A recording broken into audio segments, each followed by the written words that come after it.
Welcome to Divisive Issues Spooktacular month. Divisive Issues is a combo podcast where we talk about comic books, foul-mouthed, spoiler-filled comic books, spooky comic books. I'm Sly. I'm Ryan. I'm Phil. Me, Darryl. See, they have to pretend to be scary, but Ryan and I are just already scary enough that we're like, we don't need to do voices. We're just naturally monsters. Because when I think of Phil and Ryan, I think, Jesus Christ, don't let them near me. I think Jesus Christ. The scariest of all. The original zombie. That's true. And blood drinking. Right? And he had those screws. I don't in his think neck. He didn't drink blood. We drink his blood. He created the vampire. Yeah, he made vampire. He's like that rituals they have in like Anne Rice, where to become a vampire you suck the blood of a vampire. He initiated that. Like you suck his blood because he's the vampire, and then you become a vampire. That's canon. Yeah. All right, so now that we clarified Jesus is the first vampire And zombie.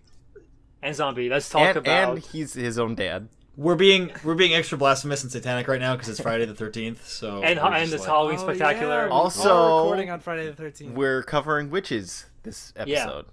Yeah, we're going to be talking about people who literally fornicate with the devil. So, the comic we're talking about today, and the topic is witches. Comic is Chilling Adventures of Sabrina. So for You those, mean Melissa Joan Hart? oh yeah, We're like Melissa Boneheart, right? No. Because it's more like time. God's Not Dead 3, the inverse. God is dead. I killed him. I am the devil. Yes. Hail Satan. Hail Satan. But as we mentioned in our Archie vs. Predator episode, you can see the moment where Phil and Ryan, I believe, realize Sabrina is an Archie character. Sabrina Teenage Witch. Sabrina is an Archie character. So this episode serves kind of as a sequel to Afterlife with Archie. Yeah. It's by the same writer, which we did almost 1 full year ago on a night just like tonight. Yeah. And the second trade still hasn't come out yet. They haven't had a new issue in over a year. Some say we'll still be waiting 10 years from now. But yeah, right, like Ryan said, Roberto Aguirre-Sacasa, writer of Afterlife with Archie. Also the writer of Riverdale. Writer of Riverdale. Has come out. Riverdale, that's probably one of the reasons why he's probably so busy, because he's working on Riverdale. He's probably working making on more money doing that. Yeah, that's yeah. Probably. that's one thing I want to mention briefly. This is like what I like to call, or some people, I don't know what people call it, but I call it the Kevin Smith effect of comics, where Kevin Smith was notorious for never finishing any of his books. Like we did one of his books never finished, Whiting and Gyre, on this podcast. Yeah. But he never finished any books because he's working in TV, he's working films, he's doing all this shit, and so those things are always gonna make you more money and more prestige than comic books. So like they always take priority. So any comic book writer like Joss Whedon, Kevin Smith, and now Robert Aguirre-Sacasa, who has a TV or film career, will usually become notorious for never finishing or having their work extremely delayed. As we mentioned in Afterlife with Archie and Archie vs. Predator, Archie has become a more This interesting. ain't your dad's Archie. These ain't your dad's Archie, but Archie comics have become a lot more interesting in the last couple of years. The main line has become more more modernized teen books, like how teens actually live. It's become more adult.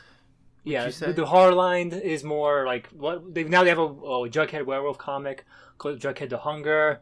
They brought back all their old superheroes like the Black Hood and the Fox. Basically, because Archie, when it was created, it was like any other comic company. Captain America was actually a ripoff of an Archie Comics character called the Shield. What? It is. If you look at the reason why he has if you see Captain America's first shield, you notice why he changed it to the round shield. It's because it literally was the Shield's chest plate, and the Shield said, like, you basically ripped off our concept, please don't rip off our design too. So they changed it to a round shield pretty soon after that. Like, it was a straight up rip off. Like, if you look at the Shield's costume and Captain America's shield, it's a rip off, sorry. Wow. But yeah, so they were they had a lot of different titles, but when Archie came out, it became so much more popular than all the other titles that all their other books basically faded out. And now, because of Robert Aguirre-Sacasa, he's basically bringing back all these old icons with really cool, interesting ways. And we'll get into that as we get into the story. So we ready to jump in? Yeah.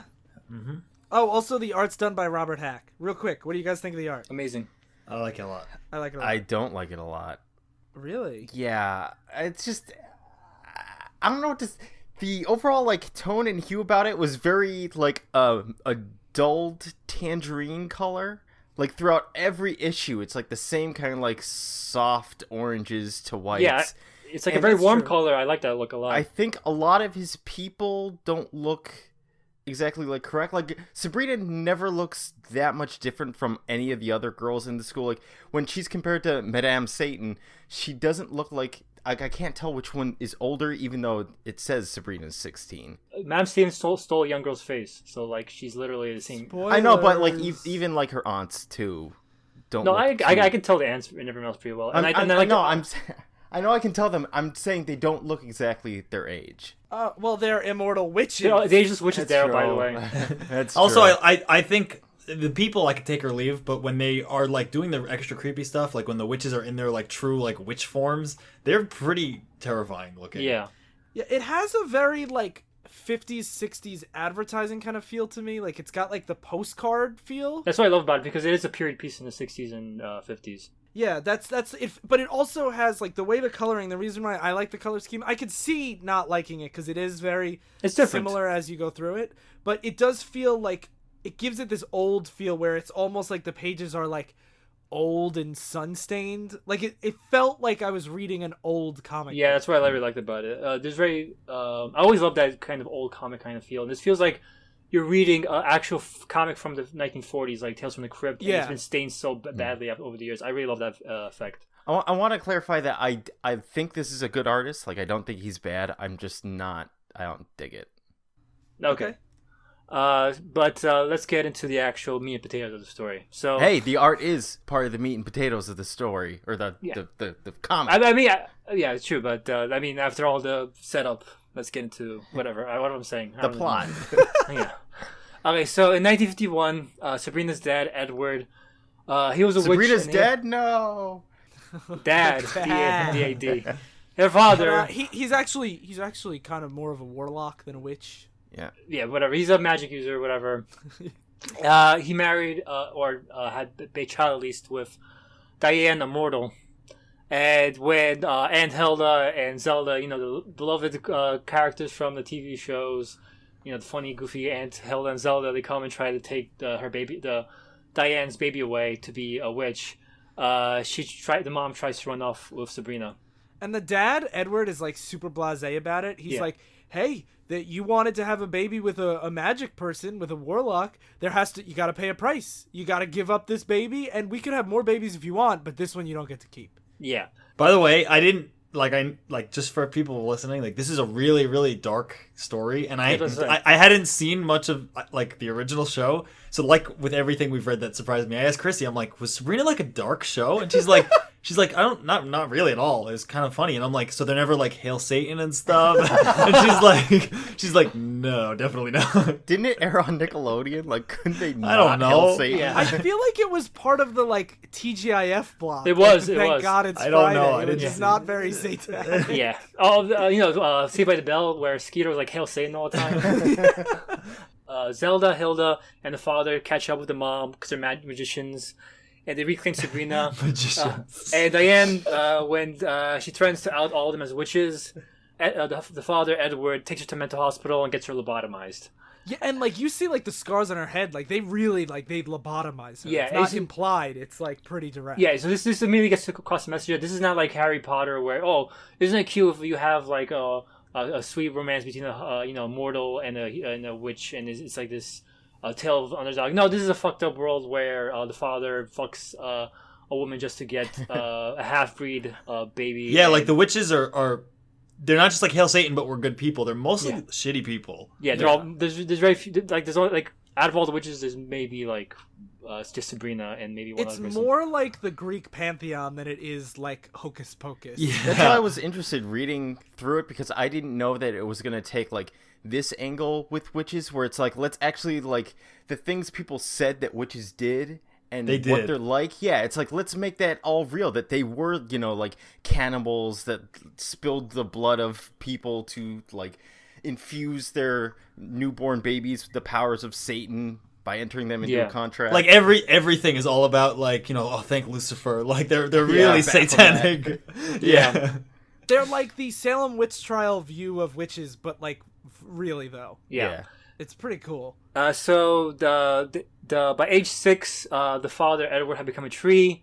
It's implied that Hilda and Zelda cursed him to become a tree so that they could take Sabrina. Yeah, they did in issue 6. That's how I read it. I didn't get issue that. 6 they actually revealed that. So I read it as the convent did that to him because he had fornicated. Okay. But Sabrina, and on her birthday, on the 6th birthday, Sabrina gets Salem, the talking cat, as her familiar. Mm-hmm. By 6th grade, Sabrina got so bullied at witches' school that Zelda and Hilda decide to move her out to human school, where she won't be picked on for being a half-breed. Not after they turn into a giant spider and traumatize the girl because the whole family's terrified of spiders. Yeah. So, one of the powers that they display is that Hilda and Zelda telepathically communicate with each other to not have Sabrina overhear what they're talking about. But Sabrina is already advancing so powerfully that she can already listen to their thoughts, and she can hear them talking about they want to move to a new town called Greendale, which is near Riverdale. It's like that. Town. It's like that stereotypical main character is obviously kind of like a prodigy where they develop powers quicker than everyone ever expects them to. Yeah, but they don't make her like a Mary Sue. She's not super good. She's just good. She's I would say less of a prodigy and more just a pretty smart kid. Her magic is developing pretty quickly. Yeah, she is pretty especially as you get deeper into it, they show more and more that she has deep powers. But she's not a Mary Sue in that she doesn't make the perfect choices all the time. Yeah. So a teenage Sabrina meets her cousin Ambrose. Is he from the show or something? I don't think he was in the show. It's funny, interesting. I actually like the way they did this character because from what I remember from the old Archie comics, he was a fat older dude. And he was he would be encourage. He'd be fuck around with people and stuff like that. But he was always the older, fatter, doofy dude. Here they made him more he looks kind of like a teenage Damien, and he's kind of a really smarmy asshole, which I think is a nice, cool change for him to make him more a voice for he's kind of like the devil and Sabrina. It's more like he's playful. Yeah, rather than just an asshole. I don't know, because I kind of didn't care for his character very much because to me he's kind of more of a plot device where he just tells Sabrina things that we need her to find out. That's why I was wondering what his purpose was, really. I disagree. I like the jokes he makes about bewitching random people. I like his smarmy attitude. I didn't dislike him, but I was I don't think I think there's if she found a book that told her stuff, I feel like it would. You would rather have it come from just a book. No, I'm not saying I would rather. I just felt he was kind of boring for that purpose. I felt like he was just unnecessary to have Sabrina have someone that's around her age talk to her about. Yeah, I agree. I guess that's fair. Because her aunts are superior figures or adult figures that have magic powers, and he has magic powers, but he's more honest with her about these magic powers. That's true. I didn't really think of him as the relatable teen witch. He's the only confidence she has. She can't talk to Harvey about these issues. Mm-hmm. And speaking of, who's Harvey? Yeah. So Harvey Kinkle, if you ever watched the show, he's a really stupid, doofy guy in the show, which is he's a football man. Yeah, he's a football man in this book, and she gets a crush on him. Redhead named Ross tells Sabrina to back off Harvey's mind. Yeah, Roz is gonna be the cliched her rival in everything high school girl throughout the whole book. Mm. Yeah. Salem, the cat, warns Sabrina that aunts won't approve. And that's why Ambrose is there, because Salem is always you shouldn't do these bad things. I'm trying to be the morally good in the witch world kind of a character. Yeah, and Ambrose is more we should do some crazy stuff. And I like that. He's let's make him fall in love with you. We can do that. Yeah, I guess I didn't really think of Salem and Ambrose as the devil and angel on their shoulders, but that is really what it is. Yeah, that's what I really like about it. I like that because in the show, I think in the show, Salem was more I'm your devil on your shoulders, and the ants are more I'm your angels. But here, the ants are pretty satanic bitches, so they can't be that role. So having Ambrose, a more human-ish person, makes more sense. Mm-hmm. So nearby witches from Riverdale show up. Betty and Veronica, who you might recognize. Who you have might recognize. They've accidentally summoned the former girlfriend of Sabrina's dad, Iola. Iola has skulls for eyes, and her face looks like a skull. And it's pretty creepy looking. Yeah, it is.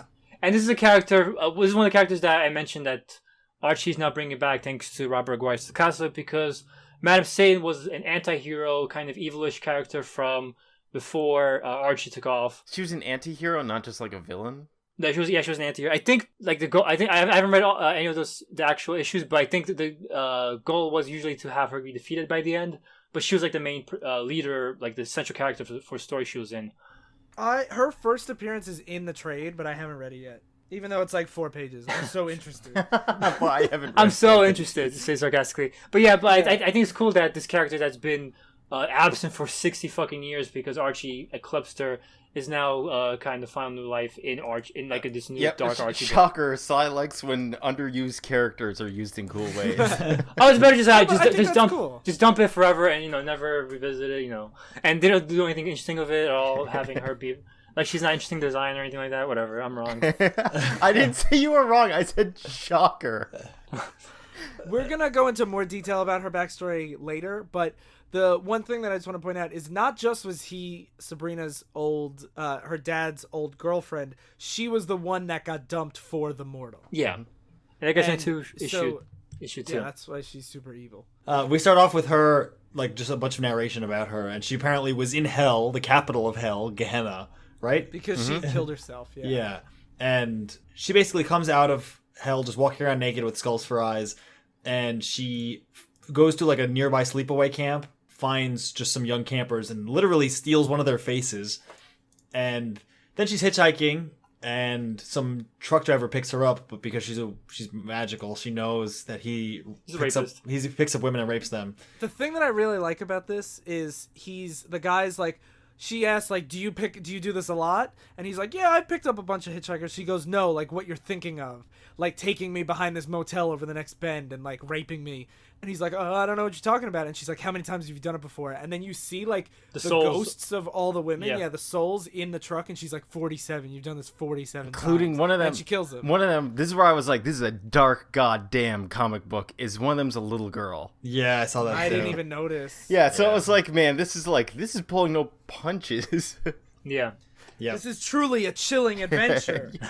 Well, it's funny because you think like, Archie Comics chilling adventure, like this is going to be silly, but it's like, no, this is a pretty grim, serious Yeah. I mean, there are jokes and stuff in there, like the woman turning into a spider to scare the family that's afraid of spiders, but that's as light as it gets. The only jokey dark Archie comic is really Archie vs. Predator. Maybe that's why it put me off so much, because I read all the other ones first, and then that one, the first one, jokey one. But all the other ones, they're like Jughead the Hunger, the werewolf one. It shows like people getting mutilated and stuff, and you see like Jughead wake up with people's arms on them and stuff like that. Oh, man. I want to stop here for a second and just say, like, she goes on a quest to the woods, and they talk about how like she goes to the devil's favorite part of the country, which is Massachusetts and New England, and like I really like what they do with the witch lore, because they're always talking about how like the woods are where the devil lives, and it really goes back to that whole Puritan idea that like civilization is God is goodness, and like nature is where the devil is. Mm-hmm. Yeah. And it was back to like pagan beliefs and stuff like that. Yeah. They leave the gods in the trees and shit like that. That juxtaposition is actually spotlighted a little, not to get too ahead, but there is a part later on where Harvey is like talking to Sabrina about like having sex, and he's like, are you like a Puritan? Are you like super pure? And she's like, not really, it's not that. And like that's just, it's funny that because she's so secretive, she comes across as the total opposite of what she is. Yeah. And so Madame Satan is walking through the woods, and the wind is whispering to her name, or whispering to her where to go, and she finds Sabrina's dad as a tree, and she lost her memory too in this, and she starts to remember how he dumped her, and so she burns the tree to the ground. Yeah. It's not just how he dumped her, it's that how like close they were, that they were reciting poetry. Yeah. On a beach together. And I like that specifically that. It's like, look how close we were. It's like, how could you leave me? And in her rage, she destroys the tree. Yeah. And then she remembers about the woman that he left her for, Diane, and he goes to the mental hospital, or she goes to the mental hospital, and she's like, we see Diane there as like a lobotomized vegetable, and she's basically wheeling her. She pretends to be her sister or something, and she's wheeling her around, telling Diane about the day that Edward told her, and dumped her, that, and she said, or he said to her, like, there's another woman, and she just like. To mention, like, when you said she pretends to be her sister, she could just like Jedi mind trick everybody with her magic. So, she could just basically do whatever she wants. Which also has a really cool visual effect, because every time she's using the magic, her fake face fades away and we can see her like demonic face under it as the magic happens, which I think is a cool visual cue. And apparently she threw herself into the lion pit, or teleported herself in there to kill herself to make Edward feel guilty about it. And because when you kill yourself, you go to hell. That's how she ends up in Gehenna. The circle reserved for suicides. Yeah. It's like you see a little bit of hell in some of these panels. Yep. Doesn't look nice. No, it looks like hell. One person's strung up and their intestines are hanging out. Yeah. Good old Doom hell. Good old Sabrina, the teenage witch. This is when I was like, this is not like the show. It took you this long. This is actually the part that I was like, this is really dark. Like, it, because I didn't notice the little kid or anything. But after just a rapist, just not a little kid rapist. It would be funny if Melissa Joan Hart was on a show like this and then went on to be in God's Not Dead too. But this is, so she's with Diane, and she's like, the only gift I could give you is mercy, and it looks like she's gonna kill her, but she's like, nah, I'm just kidding, I'm just gonna make you like totally aware, I'll give you your mind back, and no one's ever gonna believe you because you're a crazy person. Yeah, so she gives her, instead of killing her, gives her clarity back, and so Diane starts being like, oh my god, the witches are gonna take my baby, and they're like, oh, she's crazy, sedate her. Yeah, although I'm crazy, it's crazy that they're not like, how the fuck is she doing this after this lobotomy 10 years ago? But still, they think she's crazy and they just keep sedating her, so she's in this mental hospital hell like One Flew Over the Cuckoo's Nest. And then as she's leaving, one of the staff members is like, oh hey, how's Sabrina, the daughter of Diane? And how's Sabrina, the teenage witch? And so she goes to find Sabrina. She moves to Greendale. She gets a familiar by having two guys like kill each other over her. There's like two drunk guys hitting on her, and then she's like, "Oh, why don't you fight each other for me?" And then one kills the other, and then the other guy becomes her Raven familiar. Yeah, it's implied that like familiars are like humans that instead of dying, they can stay on this earth as like an animal. Mm-hmm. Yeah. So we go back to the high school, and Sabrina and Harvey are auditioning to be in the play Bye Bye Birdy, and the teacher, Madam Satan, finds her, the drama teacher who runs the thing, and she puts her in like a coma forever and becomes the new drama teacher. Oh, also, there's a joke in here that I just want to make sure I got this right. So Sabrina goes to audition as the Anne Margaret character from the Bye Bye Birdie movie, and they're like, no one can sing as well as Anne Margaret. And then she cuts to Sabrina at the Beverly Hills Hotel. I think she's with Anne Margaret. Yeah, she is. Yeah. She's a witch, yeah. too. And that's like a thing that Sabrina always did. Like, her aunts always knew everybody, right? I kind of remember that from the show. Yeah, because they're witches. They can teleport everywhere, and everyone's a witch, like, secretly. Yeah. And I was like, this is a weird joke. Yeah, I think it's supposed to be like Sai said, that the idea is that there's a secret witch society like connected across the globe. Yeah. And a lot of them are women, and that's. I think that was a thing in the show. I recall like there was just, they would always drop that they like knew these famous people or whatever. One of the things I want to bring up, that there's two reasons why I really like this series. I think Sacasa absolutely is a fantastic writer, and he nails a lot of what he's going for with Sabrina. And the first is that he understands how to make people interesting and how to make them more than just two-dimensional. Like when it's talking about her drama teacher. Yeah. When Madame Satan goes to get her, she goes and meets her in a movie theater. Yeah. Where the woman's watching a romance and he explicitly states about how she's never been with a man, not even been kissed by a man, but she dreams about it every night. And it adds depth to a character that in 2 pages is going to be in a coma. It's just fun. Not only that, but at the movies, she always sits second from the aisle in the hope that some man will rush in late, and that'll be the only seat, and she can talk to them. Yeah, I love stuff like that. That's like such a cute, old school, like flirty fantasy. That is just like you really put it perfectly, Darryl. That like she's in this book for 2 pages, and she's so fleshed out. Yep. Yeah. I agree with you. I didn't like think to mention that, but like that the fact that he does this throughout the whole series that we read really makes the whole thing. You never feel like, oh, I don't care about this. You're just like, this is interesting. Everything's interesting. Or even It's a feeling fleshed out world. Or even if you're like, I don't care about this character, maybe the next issue, like with Harvey Kinkle, would be like, hey, let's look at what his life was like. And then you're like, oh, I understand him now more. Yeah. Yeah. But it never feels like info dump. Like, No. it always feels so Or organic. InfoWars Year, thank God. Good one, Sly. Good one. Good one. So yeah, the drama teacher is put in a coma by a magic spell. But she now- in this coma, she dreams forever that she's a movie star or something. Yeah, it's So not interesting. It's not too bad, right? Yeah. So issue 3, it begins and it takes place back in time for a little bit, and it's Hilda and Zelda talking to a young Sabrina about what it like because unborn babies babies have to be baptized, but they changed the laws now to where it's like you can be baptized when you're 16, so you have the choice whether or not you want to become a full witch or you can live your life as like immortal in age with everything that entails.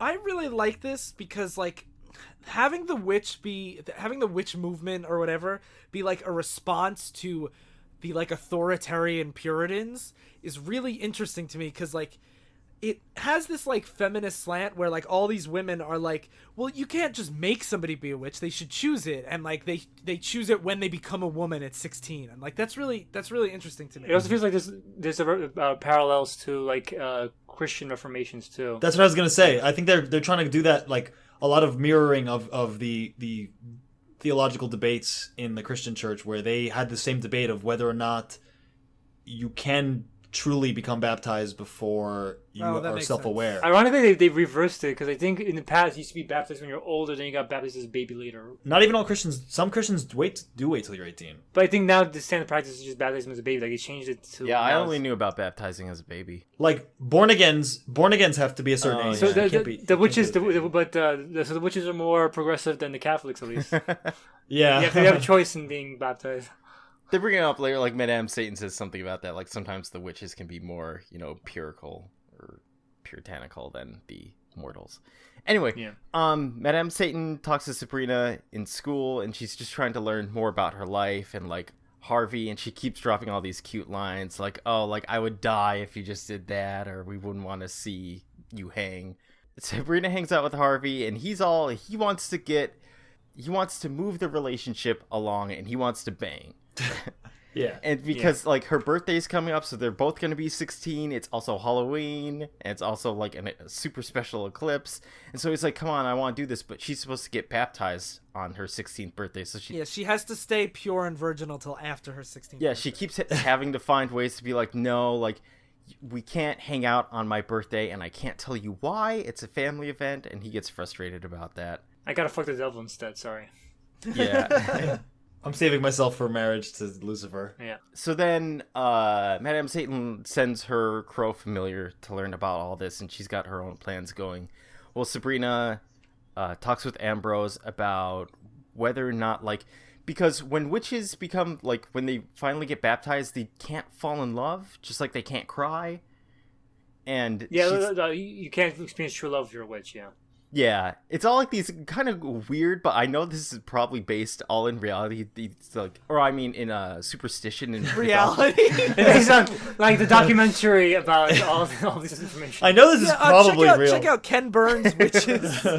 Yeah. So, Dad watched History Channel one day, and aliens or science fiction, and he's like, "Oh, this must be real because it's on History Channel, probably." And one thing that I do want to just mention, the Raven that talks to Madame Satan. What she gets out of it is that Harvey is super sexually frustrated, and she's like, I could use this. So she decides to go through with it, and meanwhile, Madame Satan, when Harvey's playing football, she leans over and shows her cleavage when he's supposed to catch a ball, and so he gets distracted. And so she talks to him later, and she's like, oh, I'm sorry I did that. Like, how are you with Sabrina? How are you two going along together? And he says, like, she's supposed to be doing something else. And she mentions, like, I've heard, like, rumors from Rosalind, Sabrina's rival, that she goes to the woods and maybe she goes and meets a boy, so then he's gonna go check it out later. So the night of the eclipse happens, and Sabrina goes out. So they load up how great this night is. It's Halloween. It's Sabrina's birthday. It's not only an eclipse, it's a blood moon. Yeah. And they're like, yeah, it's time. Tonight's the best night to be baptized as Satan. Yeah. Yep. And Sabrina has to ride on top of a goat in order to fly over. What's the goat's name, Darryl? Baphomet. But he says, Baphomet. I love that joke a lot.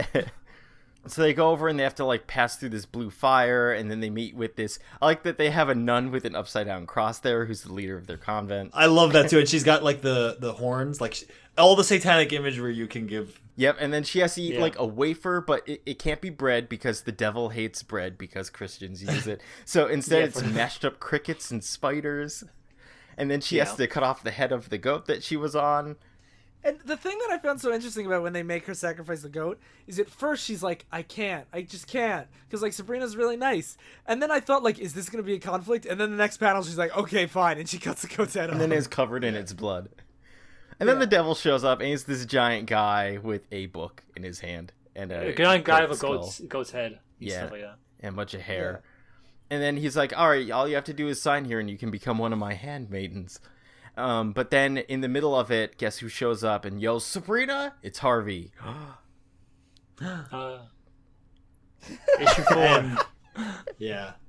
So Harvey shows up, and issue 4 starts with him running away as all the witches hunt him down. Yeah, I think it's really cool the way they Transform? just you see Sabrina's face covered in blood, and she just goes like run, and it's just like the witches all transform into like demonic creatures. Yeah. And they're all just chasing after him. I also love the small touch that she says run, but it's in a different typeface than the rest of the thing. I was like, oh, why is that? Then in the next box, it says, and something in her voice, and then in parentheses, a spell, question mark? Like, I like that, the way you're conveying, like, that she casts a spell, but it's not like, and then Sabrina casts this running spell. Yeah. And also the narration's just so great. Like, mind you, Harvey Kinkle is young, he's strong, he's fast. And they talk about his football scholarship. Tonight, though, it won't matter. Tonight, if you are the kind of person who prays, pray for Harvey Kinkle. Yeah. And then, so we get a Harvey flashback, because every character has to have, like, really nice motivations. And it's when he was a kid, one of his friends, Ben, was like, yo, you gotta go in the woods. There's this tree that I know where it is. It's filled with porn. Quite literally. And the panel is his friend Ben in the cafeteria, and he's holding up his hands to his chest like boobs. They're like this big, and they're like, no way. So he goes and he finds all these porn magazines. I love how the first time I read this, it says Harvey recognizes the titles, but I thought it said titties. Me too. Harvey recognizes the titties. And I was like, wow. oh no, how? And then you get like a flashback in a flashback where like he would get his hair cut at like this barbershop, and his dad would be like, you're too young to look at these titties. And then the boys, the older boys who left the porn there, it's Ben's older brother, and they're like, hey, you're the Kinkle kid, right? And it's like, that's our porn. You can't look at it. It's tainted They look like now. greasers. Yeah, and they take out a knife, and they're like, we're gonna fucking murder you. And I was like, whoa. So Harvey runs home, and apparently that's why he's like always been about like, I have to run faster. I have to get away from the porn man.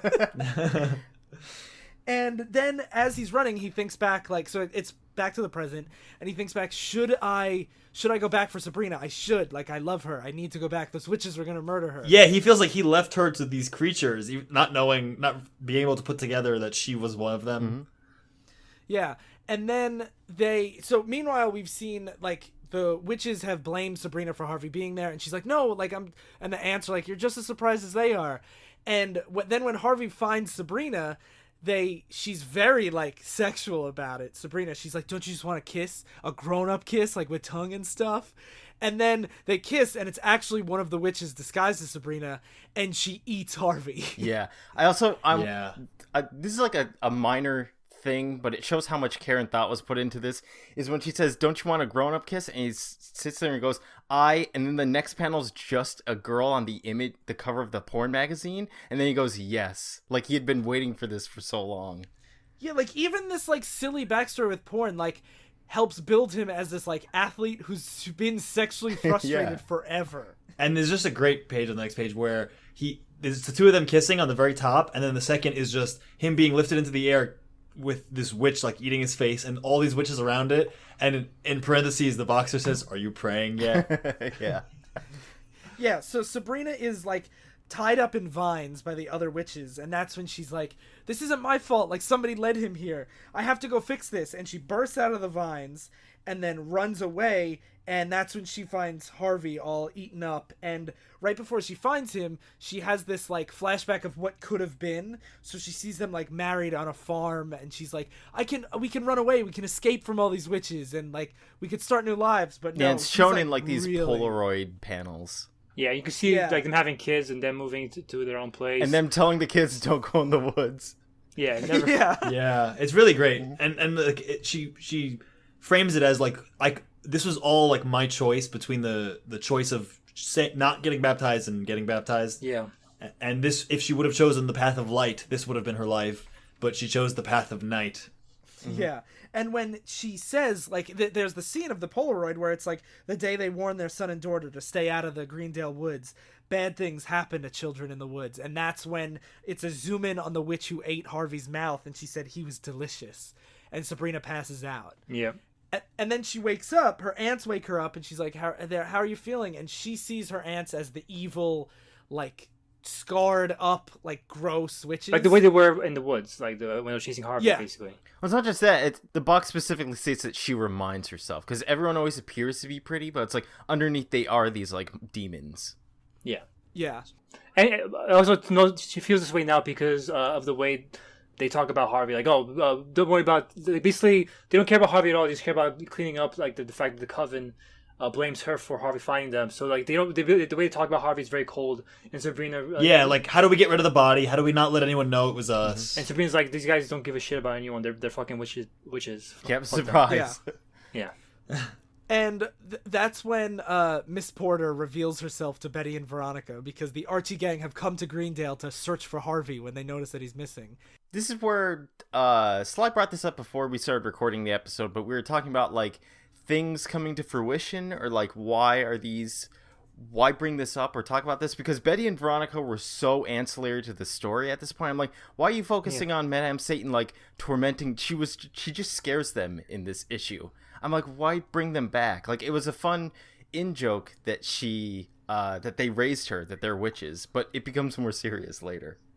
Yeah. Yeah. And when Sabrina had talked to Harvey's mom, she was like, she had to keep lying. Sabrina had to keep lying, saying, like, we'll find the people who did this. We'll find the people who did this. And the aunts were like, don't worry, the Order will fix this. We've been doing this for a really long time.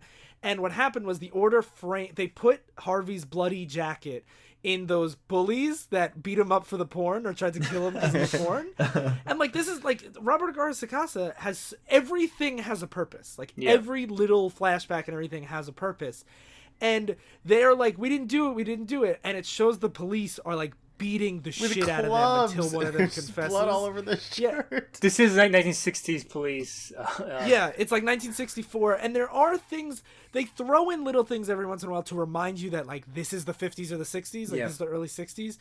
And I really like this in Afterlife with Archie, where, because when we compare it to like Archie versus Predator had to do like modern things to it, kind of, where this is just like, no, it's a period piece. Well, this is like way more serious with this universe than, you know. Yeah, this is a different class of. But like, I think that the Archie characters in like this world, I like them being in the 60s. I find that more interesting, even when it's dark spins and stuff. That's one thing I find weird about reading, because they still, I don't know if they still make it, but they made it for a long time until the recent era, the classic style Archie. And I was reading a few of them as potential candidates for the show, but it's so weird to see like Archie talking about Instagram and like Twitter. Oh and yeah, like, you guys are so fucking out. Like the way you talk is outdated. Your values are so fucking outdated. Like it's so. I prefer the camp. Like, not that this is campy, but like I like the period. That's what I mean. Like they did such 1960s characters. It feels weird to have like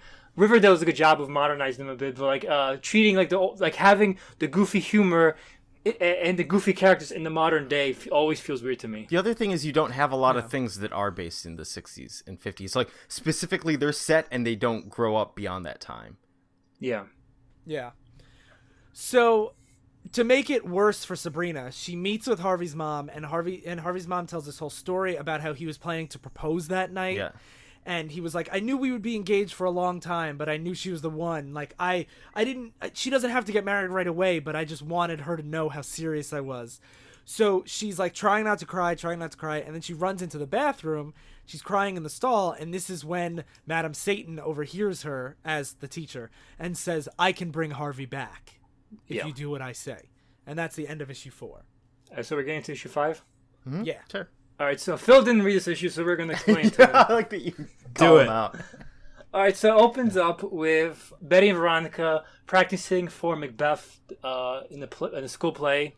And they're like classic Betty and Veronica. They're like super goofy about it. And Betty's super nice. Veronica's a bitch. Veronica's so mean. Yeah, and the third witch is Nancy, the black Archie character, black female Archie character. And the play director says like, "Oh, Betty and Veronica, you two are natural witches, but Nancy, you suck." And Nancy's like, "Oh, she's a fucking racist. Fuck that bitch." But Betty and Veronica try to say like, "Oh, don't you hate people like that? Wouldn't you want to join a group that makes people like that suffer?" And Nancy's like, "I don't know what you're talking about. I'm going to church school right now." And she leaves. And basically, Betty and Veronica trying to lure her in. And it turns out Miss Grundy, the nice old Miss Grundy, is the leader of their coven. And so, meanwhile, Sabrina is on trial for supposedly telling Harvey about the ritual, and they believe like she's rejecting Satan. As she's on trial, they cross-cut to her dad on trial for wanting to marry a mortal, and his argument for why he should marry a mortal is that Satan wanted him to do it, and he threatens to summon Satan right then and there. And the guy's like, "Okay, you don't have to summon Satan. We believe you. You can marry mortal. You can marry mortal." Yeah, because he says, they're like, you can't marry a mortal. And he's like, well, you're not supposed to be gay, but you guys are fucking like all that. the time. The guy's like, outrageous accusation. That's never been proven. Yeah. Yeah, and then he's like, well, Satan told me himself. Do you want me to get him? You want me to call Dad? And you can ask him? And so in the modern day, the witches start using like old methods, all Christian methods to prove like a witch is, innocent or not a witch, whatever the fuck you want to say. And Sabrina is adorable because she still crosses her fingers behind her back when she lies. Because Sabrina, she obviously didn't tell Harvey, but she's just like now rejecting Satan and all his empty promises now because of what happened to Harvey. So she is crossing her fingers. She is lying. So she should be vulnerable to these witch trials. But so they have one where she has to put her hand in like a searing bowl of coals, and she puts it in, but doesn't even feel warm. And then she has to get her hand stabbed, but it goes right through without piercing any blood. And it turns out that Madam Satan rigged it, so Betty and Veronica feel everything that she's supposed to be feeling. So you see Veronica screaming in pain as her hand burns on fire, and you see Betty screaming as her hand gets stabbed and starts bleeding everywhere. And Veronica's just laughing at her. Aha, you fucking bitch. How do you like it? Because Veronica's a bitch. Worst character ever. Fuck her. Fucking Afterlife With Archie made her the only fucking survivor. They pronounce that Sabrina she's innocent of all wrongdoing regarding Harvey, and then her aunts stand up and go, "Praise Satan and hail Satan." Hail Satan. And I like Sabrina asks. She even asks. She's like, just apropos of nothing. If you get found innocent, you can't be brought up for the same trial, right? We have double jeopardy too. And they're like, what a weird question to ask. She's like, just ask it. Just whatever. And so Sabrina's now working with Madam Satan, who's claims to be Miss Porter, this drama teacher, and she claims to be an excommunicated witch for wanting a child without a husband. And that's when she says like, "Oh, the church is puritanical. Fuck the church. Join with me." But so she's using Sabrina for her own whims and lying to her. So then Sabrina, along with Betty, Veronica, and Madam Satan, they perform a ritual to have Harvey come back, but it's going to take a few days for him. I just want to point out the second thing that I really enjoy about Sacasa's writing and everything is that he goes through and he details the rituals pretty in-depth in a lot of text boxes, which I think is a really cool attention to detail, and that it makes it feel really like these are steps people had taken back then to do this. Yeah, like in this ritual, they even bring up the dread...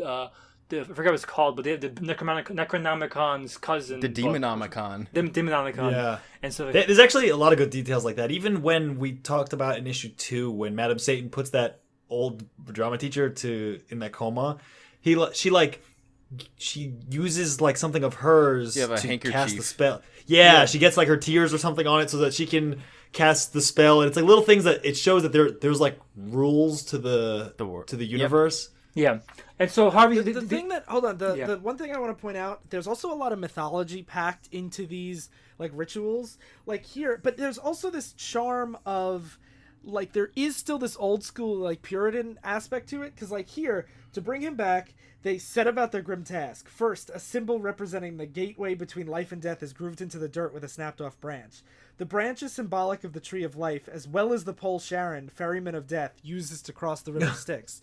So there's like things all, and then so there's all these things that like work together, and then they also leave his clothes there, so when he comes back from the dead, he doesn't have to be naked. Yep. And then they go dance because it's the 60s. Because he's not gonna come back for 3 days later, so they have to go basically chill for 3 days. And I really like to see because it shows Betty and Veronica performing in the play, Macbeth, Sabrina waiting for Harvey to come back on her Macbeth. What doorstep. could Macbeth have to do with witches? Yeah, and so they're dancing, Betty and Veronica dancing, and they're doing Macbeth as the three witches. And as they're dancing, Miss Porter's taking a bath. Sabrina picks her thumb, and Miss Porter says, "By the pricking of my thumbs, something wicked this way comes." And I really like that setup for that line. I think it's really cool. Yeah. And so Harvey's mom is convinced, since Harvey's body hasn't shown up, that he's still alive. And then she hear knocking on the door and you hear Harvey saying, "Hey, Mom, I'm back." And she's like, "Oh, I have to go answer the door." And Dad's like, "No, this is fucked up. Harvey's dead. You have to let it go." And she basically goes, snaps and beats the shit out of her dad until he dies. Yeah, She doesn't just, she smashes his head in with a it's lamp. crazy. Yeah. And she's like, "This is a house of faith, of hope, and you never understood that." Yeah, and she murders the fucking dad. And then Harvey shows up and he says, "Sorry, Harvey's not here anymore." And it turns out it's not Harvey, but Sabrina's dad in Harvey's body. I audibly went, "Oh God." And that's I think this twist fucking Because I have rules. no idea where it's going to go, but whatever it is, Yeah. that's a pretty gross twist. yeah, it's a very this is a series that really leaves on a lot of cliffhangers. Unfortunately, it's also been delayed like shit. We've had 3 issues since the straight came out, so maybe in 2020 or 2025 we'll see what happens next. Yeah, because Harvey calls Sabrina and he's like, "Hey, I'm back from the dead. I can't wait to see you." And Yeah. I'm like, "Oh, okay." Can't wait to have sex with my own daughter. And that ends Sabrina for probably next 5 years. That's the first trade. Yep. So obviously, would we? Well, first, Phil, what did you think of the end? Pretty cool twist. Because when I finished issue 4, I'm like, that's a weird place to leave off, because they're just like, Harvey's going to be resurrected, but I didn't know if that was going to be a whole nother arc.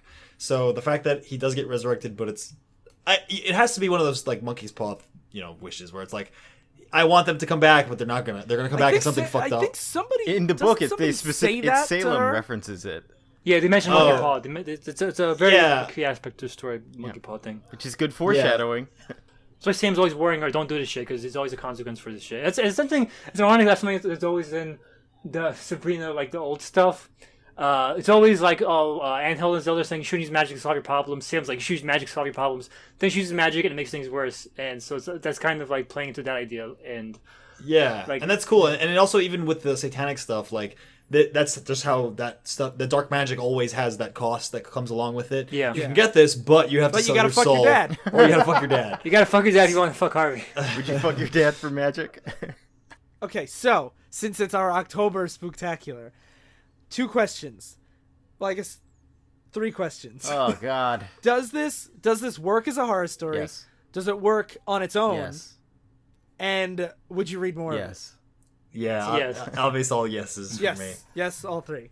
Like, it's creepy without being like too like generic or cliche. Like, it's not just like doing horror tropes. It's just like very disturbing. And it's not just gore either. Like there's only until the witches eat Harvey, there's not very little gore at all. Yeah. It's just a lot, but it's a lot of mentions like how they eat the corpses in the cemetery they live in. And shit like Yeah, that. actually, after Harvey's killed, Sabrina's thinking about what happened to his body, and she's like, they wouldn't have. And then you see a close up of Aunt Hilda eating steak and eggs, and it's like bloody and dripping. Yeah. and Oh, it's yeah. like just so gross, but without being like, it's like implied grossness. Yeah. Yeah.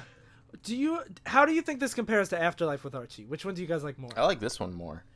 Me too. I think for me, this is more in line with Sabrina, because Afterlife with Archie is like, let's throw let's make Archie serious and simultaneously throw zombies into it. Whereas Sabrina, it's like, let's actually pretend the witch stuff is all real and it's all the negative stuff based on, accounts from the Salem witch trials and everything.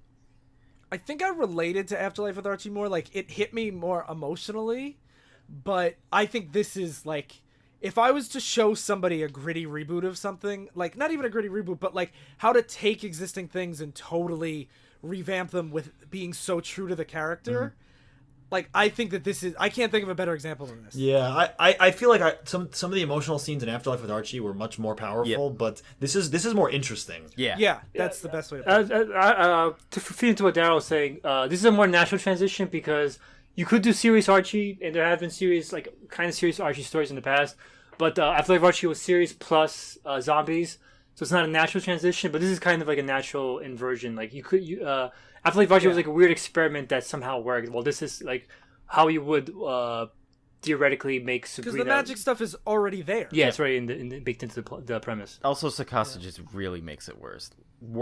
Not work. Worse. He really fucked it up. I hate everything he touches. I'm glad he's out of comics. No, I'm kidding. Please come back and finish this. I know we don't do recommendations anymore, but this type of inversion reminded me a lot of the anime Madoka Magica, where they take the fun idea of a magical girl, but they're like, this is pretty dark, actually. That's like interesting. Yeah. I know we don't do recommendations anymore, but Darryl, you should read Aguirre-Sacasa's Fantastic Four run. Cool. I was actually thinking we should do that for the show at some point. I would not mind reading more of his stuff. Also, I'll recommend something. Watch The Witch. This is literally The Witch. Yeah, I need to see The Sly, Witch. do you want to recommend something? I recommend... Wait, Sly, you haven't seen The Witch yet? I haven't seen The Witch. I really should. This is literally... There were at least 5 different times I'm like, this is just like The Witch. Yeah, I really need to see it. There's like a lot... I've been really behind on... I'm really like a classic horror guy, so I haven't caught up. But I know there's a lot of really great modern ones like It Follows and Get Out and The Witch that I still have to see. So I'm a scrub. Sorry. Get out. But You're my off the recommendation... podcast. Don't apologize. My recommendation would just be to check out some of Archie's other stuff. My third favorite Archie thing is the Black Hood reboot. If you like Netflix Daredevil shit and you want to see like a comic in that style, Black Hood is probably one of the best ones. Yeah, check it out. Okay. Cool.